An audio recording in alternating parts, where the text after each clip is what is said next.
In this video, we will be discussing the available indicator section, and again you can access that by going to tools, and it is an option on the left hand side under tools. Now all of the indicators that we include in Expert Advisor Studio correspond to the ones in MetaTrader so that the two platforms are compatible. As you can see below, you can set indicators as entry rules or exit rules.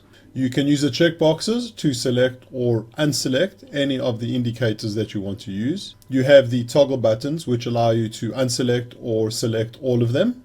The same on the exit rules. And then we have the recommend button.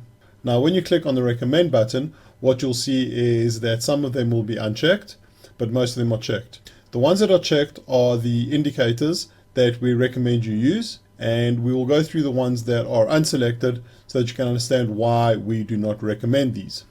Firstly, the accumulation distribution. This indicator measures the volume over a period of time, and it uses the complete data series. You cannot count on the results from your backtest since the brokers provide different data, or you could test it on a different period. Bears power and bulls power. These indicators use just the exponential moving average, also known as the EMA, in MetaTrader, and they are not fully symmetrical whether you buy or sell. Next is the Donchian channel. Now the issue with this indicator is that it provides signals when there are gaps in the market. The way it works is that it measures the high and low values of the bars for a certain period. But EA Studio only opens positions at bar open. Then entry time. It is preferential to rather set this as preset indicators so that you can define the time intervals in which you want to trade. Then long and short. With this indicator, you can only trade in one direction, either short or long. It is better to have strategies that open positions in both directions. Despite this, the indicator is good to trade certain stocks or use for examination. MACD or the MACD signal.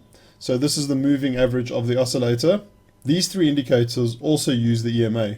As you may know, this moving average derives its current value from its previous value. It is likely to obtain different results in your trading compared to the backtest, and this would also depend on the data series that you use and the specific period that you set. The best is to import the complete history data from your broker and then use the EMA on it. Then we have on balance volume.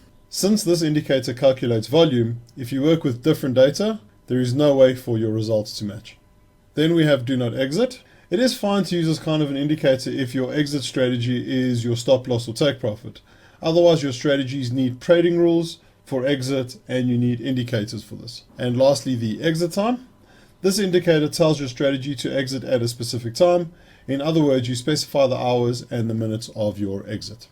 What's great about this is that you can experiment with different indicators, you can add some and you can remove some, and you can see which gives you the best strategies when you generate them using the generator.